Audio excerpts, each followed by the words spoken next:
বছরের ঘুমন্ত বাঙালিকে স্লোগান শিখিয়েছিলেন, বীর বাঙালি অস্ত্র ধরা বাংলাদেশ স্বাধীন করো, তোমার আমার ঠিকানা পদ্মা মেঘনা যমুনা। এই স্লোগানে উজ্জীবিত করে হাজার বছরের ঘুমন্ত বাঙালিকে হ্যামিলনের বংশীবাদকের মতো তিনি উদ্দীপ্ত করে এক সাগর রক্ত পাড়ি দিয়ে বাংলাদেশের স্বাধীনতা ছিনিয়ে আনার জন্য উদ্দীপ্ত করেছিলেন।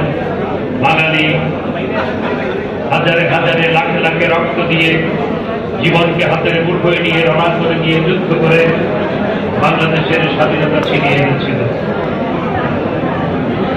1971 সালের 16 ডিসেম্বর বাংলাদেশ স্বাধীনতা অর্জনের পর বাঙালি যখন প্রচন্ড উচ্ছ্বসিত, তখন মনের গভীরে একটি কালো দাগ ছিল, বঙ্গবন্ধু কখন আসবে, বঙ্গবন্ধুর কি হবে।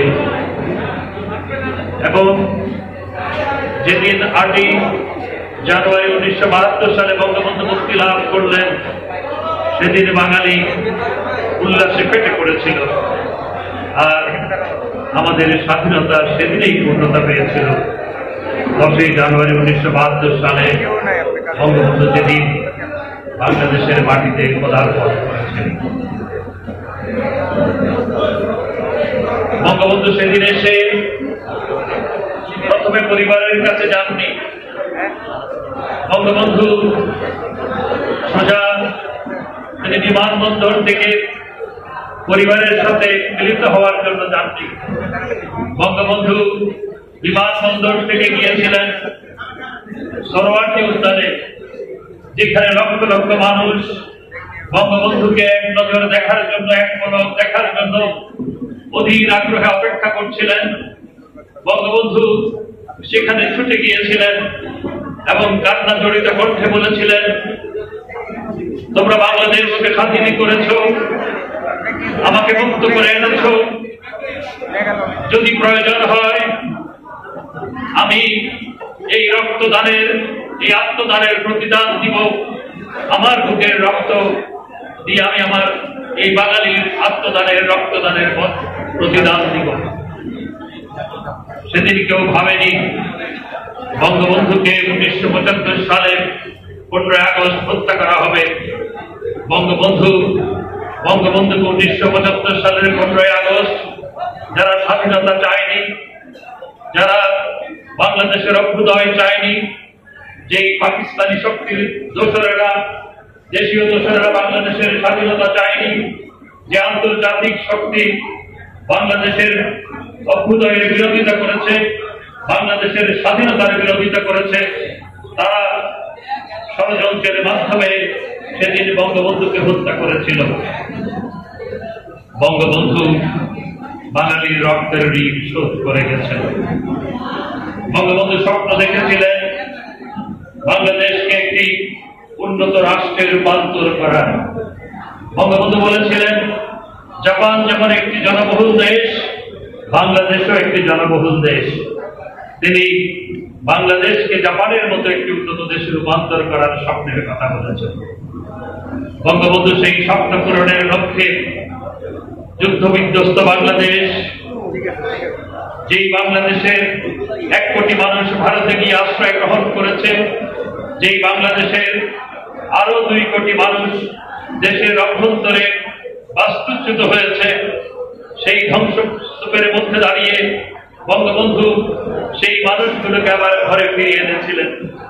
যেই যোগাযোগ ব্যবস্থা পর্যুদস্ত, বিধ্বস্ত, সেই যোগাযোগ ব্যবস্থা তিনি পুনঃস্থাপন করেছেন এবং ধ্বংসস্তূপ থেকে বাংলাদেশকে দাঁড় করিয়ে যখন বাংলাদেশ ধীরে ধীরে অর্থনৈতিক সমৃদ্ধির পথে এগিয়ে যাচ্ছিল, তখন বঙ্গবন্ধুকে হত্যা করা হয়েছিল।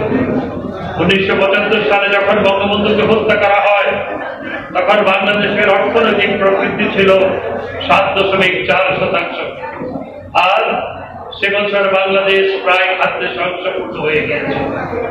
অনেক পরিসংখ্যান মতে সেই বছর 10,000 মেট্রিক টন অতিরিক্ত চাল উৎপাদন হয়েছিল। সেই পরিস্থিতিতে বঙ্গবন্ধুকে হত্যা করা হয়। বঙ্গবন্ধুর যে রেকর্ড অর্থনৈতিক প্রবৃদ্ধির 7.4%, সেই রেকর্ড আমরা বঙ্গবন্ধুর হত্যাকাণ্ডের 40 বছর পর পর্যন্ত আমরা ভাঙতে পারিনি। 2016-17 অর্থ বছরে আমরা বঙ্গবন্ধু কন্যা জননেত্রী শেখ হাসিনার নেতৃত্বে সেই 7.4% যে রেকর্ড, সেই রেকর্ড অতিক্রম করতে সক্ষম হয়েছে।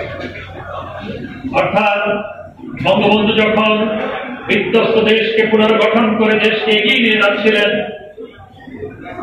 বাংলাদেশকে উন্নত রাষ্ট্র বিনির্মাণের পথে যখন বাংলাদেশকে এগিয়ে নিয়ে যাচ্ছিলেন, তখন এই বঙ্গবন্ধুকে হত্যা করা হয়েছিল। বঙ্গবন্ধু যদি বেঁচে থাকতেন তাহলে অনেক আগে বাংলাদেশ উন্নত রাষ্ট্রের খাতায় নাম লেখাতে পারে।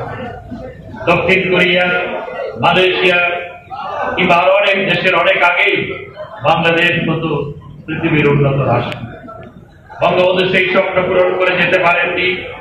তবে আজকে বঙ্গবন্ধু কন্যা যার ভ্রমণের শিরায় বঙ্গবন্ধু রক্তস্রোত প্রবাহমান, যার কণ্ঠে বঙ্গবন্ধুর কণ্ঠ প্রতিধ্বনিত হয়, আমাদের প্রান্তীয় নেত্রী, বাংলাদেশের 4বার নির্বাচিত প্রধানমন্ত্রী, বাংলাদেশ আওয়ামী লীগের সভাপতি, যিনি বারবার মৃত্যু উপত্যকা থেকে ফিরে এসে বাংলাদেশের মানুষের ভোট এবং ভাতের অধিকার প্রতিষ্ঠার সংগ্রামের কাফেলাকে এগিয়ে নিয়ে গেছেন, যিনি বারবার মৃত্যু উপত্যকা থেকে ফিরে এসে কখনো বিচলিত হননি, কখনো দ্বিধান্বিত হননি, বরং আলোকিত পদভারে বাংলাদেশের মানুষের স্বপ্ন বাস্তবায়নের পথে বাংলাদেশকে এগিয়ে নিয়ে যাচ্ছেন জননেত্রী শেখ হাসিনার নেতৃত্বে। আজকে বাংলাদেশ বঙ্গবন্ধুর স্বপ্ন পূরণের পথে আজকে অদম্য গতিতে এগিয়ে চলছে। আমরা গত 7ই জানুয়ারি অর্থাৎ গত পরশুদিন সরকারের 2 বছর পূর্তির দ্বিতীয় মেয়াদে এবং জননেত্রী শেখ হাসিনার সরকারের 12 বছর পূর্তি হয়েছে। এই সময়ের মধ্যে 7ই জানুয়ারি এবং বঙ্গবন্ধু কন্যা জননেত্রী শেখ হাসিনা 7ই জানুয়ারি সরকারের বর্ষপূর্তি উপলক্ষে তিনি জাতির উদ্দেশ্যে ভাষণ দিয়ে গত 2 বছরে এবং গত 12 বছরে দেশ কোথায় ছিল, সেই কোন জায়গা থেকে কোথায় বাংলাদেশ গেছে, সেটির তথ্যপাত্র জাতির সামনে উপস্থাপন করেছে। বাংলাদেশ আগে ছিল খাদ্য ঘাটতির দেশ, আজকে বাংলাদেশ খাদ্য উৎপীড়িতের দেশ। বাংলাদেশ আগে ছিল সম্পূর্ণত দেশ, আজকে বাংলাদেশ মধ্যম আয়ের দেশ। বাংলাদেশে আগে মানুষের গড় আয়ু ছিল 66 বছর, আজকে বাংলাদেশে মানুষের গড় আয়ু 73.2 বছর। আজকে বাংলাদেশে শিক্ষিতের হার 75%-এর বেশি, 77%, যেটি বিএনপির আমলে আমরা যেটি 63% রেখে গিয়েছিলাম সেটি কমে গিয়েছিল বিএনপির আমলে। বাংলাদেশ আজকে সমস্ত সূচকে, সমস্ত মানব উন্নয়ন সূচক, সামাজিক সূচক, অর্থনৈতিক সূচক, সব সূচকে বাংলাদেশ আজকে পাকিস্তানকে অতিক্রম করেছে। আজকে পাকিস্তানের টেলিভিশনে বাংলাদেশের দিকে তাকিয়ে দীর্ঘশ্বাস ফেলা হয় এবং ইমরান খানের প্রতি আহ্বান জানানো হয় যে আপনি আমাদেরকে ইউরোপ বানানোর স্বপ্ন দেখাবেন না, বরং বাংলাদেশ বানানোর চেষ্টা করেন। ইমরান খানও স্বীকার করেন আজকে বাংলাদেশ সমস্ত সূচকে পাকিস্তানকে পেছনে ফেলে অনেক দূর এগিয়ে গেছে। একই সাথে আজকে অনেক সূচকে আমরা ভারতকে অতিক্রম করেছি।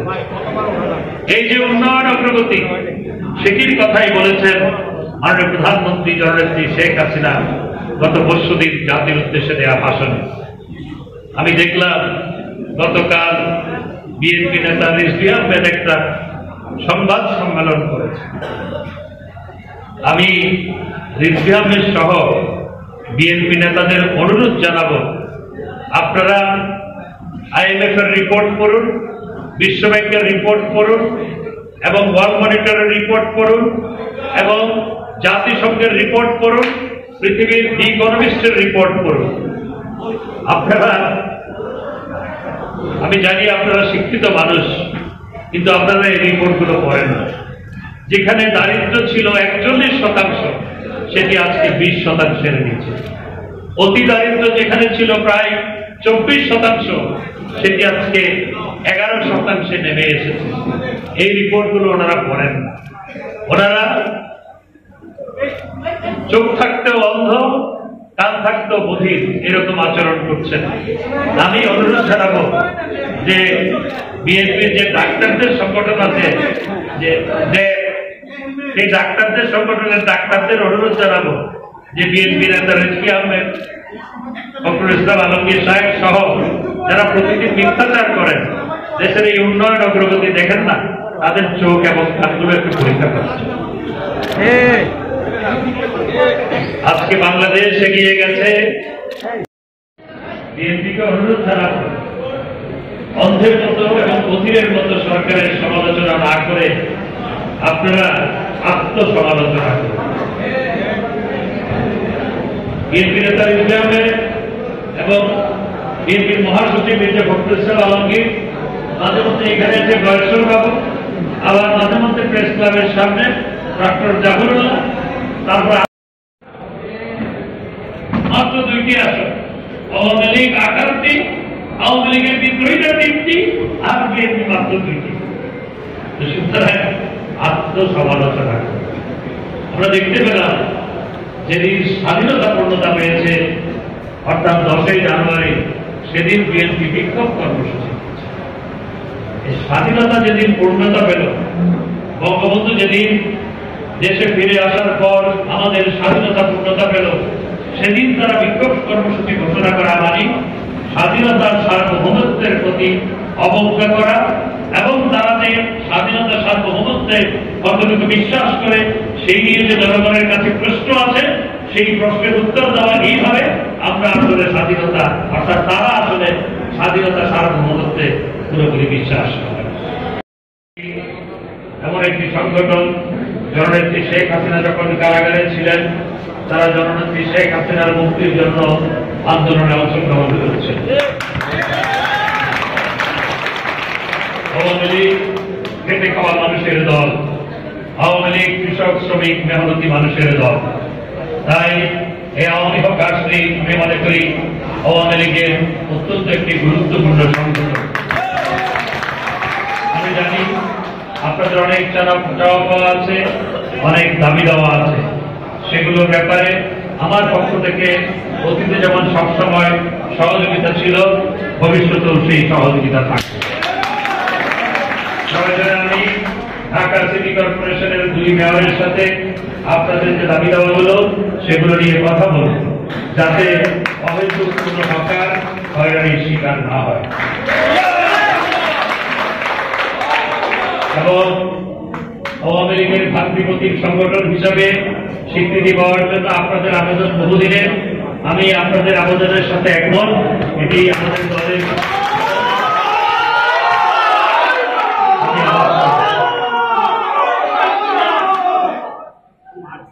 আমি আর কথা না বাড়িয়ে সবাইকে ধন্যবাদ জানিয়ে আমার বক্তব্য শেষ করছি।